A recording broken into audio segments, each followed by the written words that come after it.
I'm Alan Monte, and I'm so glad you could join me today. For anyone who saw my last video, you know really how thankful I am that you showed up today. I'd like to begin by saying what I truly want to do, what I'm trying to achieve with these videos is to have a relationship with you where, like a fireside chat or getting together with a friend, me telling you, saying things to you that I want to say, and hopefully that you will like and enjoy. And I will tell you about my books, everything I write. And when I tell you about that, I honestly say, with all my heart, if you read a book of mine, you know me. Ever since I've been writing, I have written with a Christian heart, with a Christian mind. No matter what I wrote about, it didn't matter. I had a certain set of standards, knowing that being a Christian, I had to respect and respond to God's word and God's wishes. And so that's pretty much where I'm coming from. And hopefully down the line, we can communicate back and forth. Now, I'd like to tell you a little bit about a member of my team, my big team, my 20-year-old grandson and my son. My grandson is a college student. He's 20 years old, and he helps me put these videos together. And when we played back the video that I did, Daniel is his name. Daniel said to me, "Grandpa, it's really good for a first time," and that was tremendous to me because Daniel's so involved with video himself.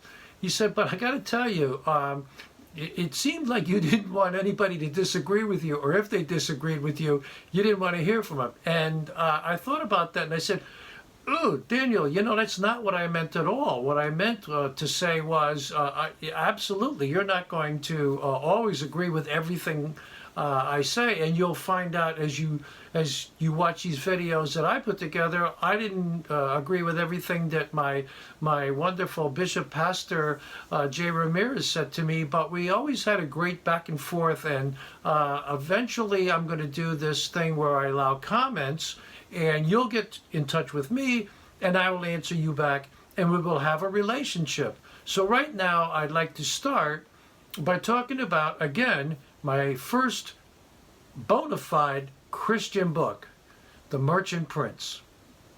Allow me to tell you a little bit about the time when the Merchant Prince, Nathan his name is, and Jesus and the apostles. Let me tell you a little bit about that time, what they had and what they didn't have. We're so jaded, we have all these things going on for us. So excuse me as I have this pad that I'm going to read from, and I'm going to tell you some of the things that these people had to deal with. And let me just say, first of all, number one mode of transportation for these people was their feet and legs. Okay, so, excuse me, but let me just say, 2,000 years ago, okay, there was no plumbing, so there were no toilets, there were no dishwashers, there was no electricity, and anything that would require electricity, like electric lights, electric anything, refrigerators, heat, phones, smartphones, iPhones, internet, social media, supermarkets, prepared foods, malls, planes, buses, ocean liners. Okay.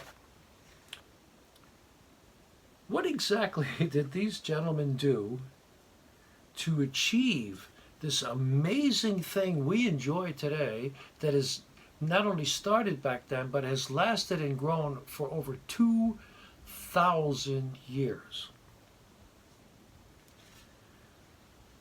Peter at Pentecost got up and talked about how, no, these men weren't drunk, and how they were all talking in tongues, which no one ever heard about before that, and how there were flames over the heads of the apostles, and eventually 3,000 people that day came to Christ. So what did he say about Christ? Simply, this is the Messiah that God sent, and you hung him on a cross. that's the basic outlay of what Peter said. He told them all about how this is the one that was spoken up through all the prophets. You know about the prophets and what they said about him. And Peter, to a certain extent, laid down some things that, proved to them, this is what the prophets said, this is what Jesus did, and you hung him on a cross. Well, they were taken like, oh my God, what can we do? So Peter, who was a different Peter at this time, from the Peter we met who ran away and, denied Christ 3 times and cut off somebody's ear. And this Peter became this fisherman, became this spokesperson, and became the head of the whole Christian church as we know it today. And 3,000 people took that to heart. And now the apostles, who did not leave until the persecution, and that started with Stephen, and then, all of a sudden, the Jewish hierarchy and the Romans said, people seem to like this, so let's start killing some of these guys, And so it forced them to leave Judea and to leave Jerusalem and to go out to the world. And they went left, right, and center. They were all over the place. And these guys walked, period. They walked, sometimes took these makeshift boats, whatever, but they had nothing that the royalty had. These guys went bottom line, as inexpensively as they possibly could, and they went out to the world. And they preached what Peter preached. Jesus Christ was the Son of God. And absolutely, the thing I think that turned a lot of people, and I forgot to mention this with Peter, but now with the apostles, was the law no longer was the law of your life.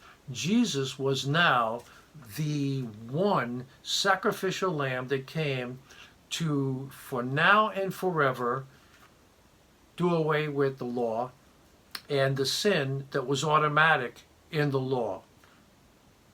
You no longer needed the religious community who took everything you had and kept you down and just did everything they could to keep you low and themselves high. They lived in these amazing homes and had all these luxuries and things going on, when 99% of the Jewish community lived in near poverty.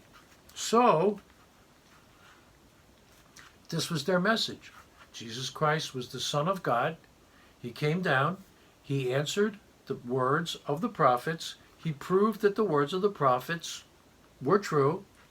He came to take away your sin, the sin you did yesterday, the sin you do today, and the sin you will do tomorrow. And he will be your advocate before the Lord, because when he arose from the grave and ascended into heaven, he made a place for everyone, all of us, down through the ages, to become Christians and live eternally with our Lord. Okay, so let me tell you a little bit about myself. Let's go back to the very beginning when I told you that I was performing since I was 4.5 years old. And let me tell you how that all came about. Let me grab this thing that has been with me most of my life. At 4.5 years old, we had a morning session, kindergarten at my school, and it was done in the morning, so it was all these teachers, these music teachers from the Bridgeport area. They were going around to the different schools trying to talk to children about playing instruments. And I saw this thing, and it was an accidental thing, although we Christians say there's nothing accidental. So maybe it was just God's way of telling me this is what you're going to be doing for the rest of your life. And so what I did was I went and we sat in the front row because we were the kindergarten. So, and I saw this and man playing it, and I went home and told my dad, and he was so excited because he'd always wanted to be a trumpet player, but he was the baby of 8, and the closest he ever got from his grandfather was the mandolin. So I don't know if you know what a mandolin is, but it wasn't a trumpet. So I got lessons and started playing. Well, we're Italian. So anybody who's got European or even Eastern European blood in them knows that when, back in those days, every Sunday you went to Grandma's house. Now, it just so happened that Grandma lived in Danbury, where my parents were from, both grandmas, and we lived in Bridgeport. So it was about a 40-mile trip, but the roads took an hour, and we would go every single Sunday. I'll tell you how dedicated my parents were, and all the parents were at this time. If Christmas came on a Saturday or a Monday, we still went on Sunday. So there was no getting out of it. You went every single Sunday to Grandma's house, and that's the way it was, okay? So when I started, playing the trumpet, they insisted that I bring the trumpet every week. So I'm thinking like,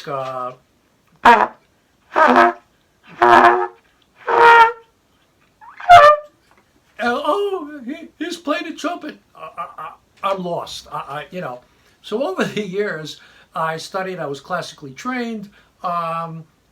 Eventually, I went to New York. I was a studio musician in New York, and then I gave up that. I came home, became a hairdresser, which is what I do now. But I still play in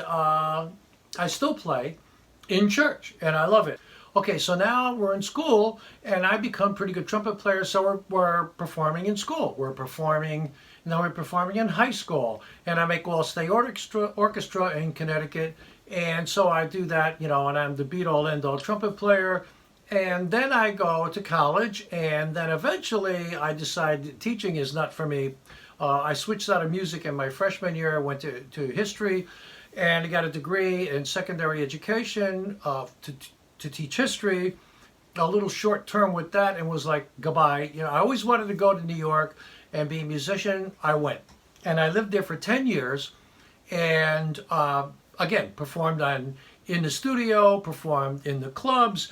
And the next time we get together, I'm going to tell you about the story about playing clubs in New York in the 60s and 70s and 80s. It was a whole different world. Anyway, became a hairdresser, and then I opened my own salon, and don't you know, all of a sudden I started getting asked to perform the international show in New York City, the Great Boston Show, the New England Show. I was on stage and again, talking to people. Why am I telling you this? Let me tell you.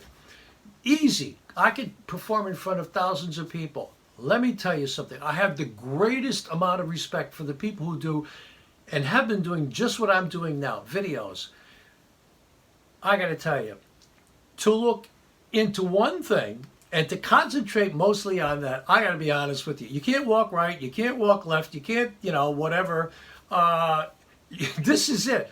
The first week, my wife can tell you, I kept going to her, Jan, I don't think I can do this. I can't believe it. But and she kept saying, you can do it, you can do it. And so finally I did it. And the first one, you got to see the first one if you haven't seen it, because it ranks right up there with the worst of all the first people tell you that theirs did.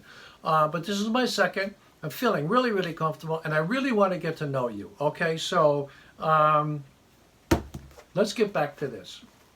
I'm a writer, and I love to write. And now that I'm a Christian writer, I love to write things about Christian content. Okay? When I opened this book, I decided to start this, and I spent a good few pages. My introduction starts like this. For over 2,000 years, the story of Jesus Christ has been told in countless forms and styles. It is interesting to note that no matter how many times we have heard it, and no matter what the message, the magnitude of what Jesus did, in spite of the enormous odds he faced, is rarely spoken. And on and on. And I start right in the beginning, before even getting into my story, about stuff that you might find really interesting, because I did a ton of research, and I studied the Christian religion from ground zero. I studied the Jewish religious whole system of the Pharisees and the Sadducees.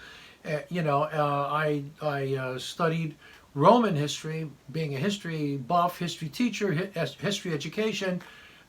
I'm Roman heritage, so, you know, and I don't know, sometimes it's not such a great thing to be proud of. But anyway, and I, you know, and studied everything I could get my hands on before I approached this, because I wanted to write something so really, really real. And basically what I do in all my writing, most of my writing, is I take fictitious people and weave them through real situations, making it up as I go along, inspired by God, I believe. Because I can't imagine where I come up with these ideas. I'm unschooled when it comes to writing. I refuse to go to any classes for writing because I want to write in my own voice. This is the only book I have ever written that is not in my own voice, because of my love of the Lord and respecting everything about my faith in Jesus Christ. Everything else that I've written and will write in the future will have my own personality, which is really filled with sarcasm. And that could get me in trouble sometimes, but I think you'll enjoy it. And I bring in a lot of things that that have become part of my life, things that I experienced years ago, such as working in New York City, studying martial arts, on and on and on. All the things that I've done, all the places that I've traveled, and I've really, really enjoyed everything I've done in my life. And now I'm just absolutely in love, having a love affair with writing and being a Christian writer, a Christian author. And so I'm asking you to please consider. Now, you can go on Amazon. It won't be a big deal. And you can find this book, author Alan Del Monte. Okay, and it allows you to read a little bit before you ever make a purchase. So I'm asking you, please, if you can, and you will, and if you enjoy me and my personality and where I'm at, and we're going to have a lot of fun in the future. We're going to talk about a lot of great things. And once I get a little more handle on this thing, we're going to go back and forth with each other. You're going to hopefully comment and send things to me, and I'm going to get right back to you. And hopefully, and we're going to learn from each other, because at my age, I can tell you right now, I love learning. And as you get older, one of the things that's really great about getting older, I think, and the thing that drives me is learning.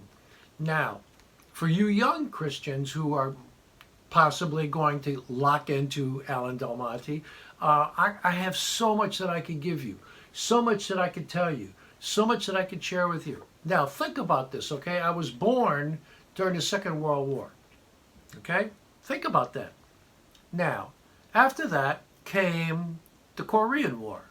After that came the Vietnam War, okay? After that came Desert Storm. The 6-year war, the Jewish 6-year war with the Syrians, okay? And I've lived through so much. Okay, I grew up where my mother and father and I sat down. I'm an only child, so we sat down to dinner. The three of us sat down. The family and all my friends back in those days, the family sat down to dinner, whether it was 10 of them or 3 of us, okay? So that was really cool. And that was in the day of we were seen and not heard. So I sat there at the table and listened to my parents. Trust me, I just listened, because in those days you really were seen and not heard. Now, if my parents wanted to hear the sound of my voice, they would ask me. There was no excuse me. That didn't exist back then, and I don't know where that ever came from. The other thing was, no one sat at the desk and were like so just punching away at stuff while the family is there. And I kind of understand, because the families are so fragmented today. It probably does make sense, but young kids that are allowed to do that, and parents that, you know, espouse that theory, let me tell you something, everybody's losing from that, okay? And we're at a time we're living in right now, families are being forced to get back together, and so many people are saying how much they love it and how much, you know, and it's amazing that a father and young children who he rarely sees except maybe on the weekend, because he's working so many hours and so hard, and sometimes both parents are working, so sometimes it's just the mother or just a father with children, and they're all at this point being forced to live together and be together. But what they're not doing is they're not having Uncle Viduch come over or anybody else, or Aunt Millie or whoever, or your cousins and everybody. No, it's just the family, your family, and they're coming together and they're just enjoying getting to know each other like they've never, and everybody's saying that things are going to be different after this. The life is changing, and it is, and I believe it is, and a lot of it I think is going to be good. Some's going to be, and as Italians used, like to say, some will be scasciad, but who knows? But I'm going to tell you something right now. I think it's going to be really, really good, and I'm embracing it because what is he going to do? You're going to fight against it? I stay on video minimally just to find out what's going on. And there's so many miserable people out there. I mean, just like nothing makes them happy. Nothing. They're just everything they could possibly say. They don't know God. If you know God, you find a way of getting through everything. I get up every single morning and I spend a half hour minimum with the Lord, and I thank Him, first of all, that there's a couch, that there's warmth, that there's time alone where nobody could bother me, and I could spend just a half hour or more with Him until my wife gets up. I gotta tell you, there is nothing in this world like the Lord, and I have been through so much, which I'll tell you about, and it's all part of my being a Christian, my life, and what I write about, and how I see things, and what I've been through, what my wife has been through, what my kids have been through. So over time, you'll get a real good idea who Alan Del Monte is, and hopefully you'll like it, and you'll like me, and you'll want to hang out with me. I know I'm going to like hanging out with you, and so again, I say God bless you, and God keep you, and God keep His hand on you, and remember, He never leaves us. He never forsakes us. He's always there, and I am so happy that in the cosmos, in the expanse of time, long before I came to be, God knew that I was going to love Him and I was going to respond to Him. And He's never not showed up for me, ever. God bless you, and we'll talk next time. Bye-bye.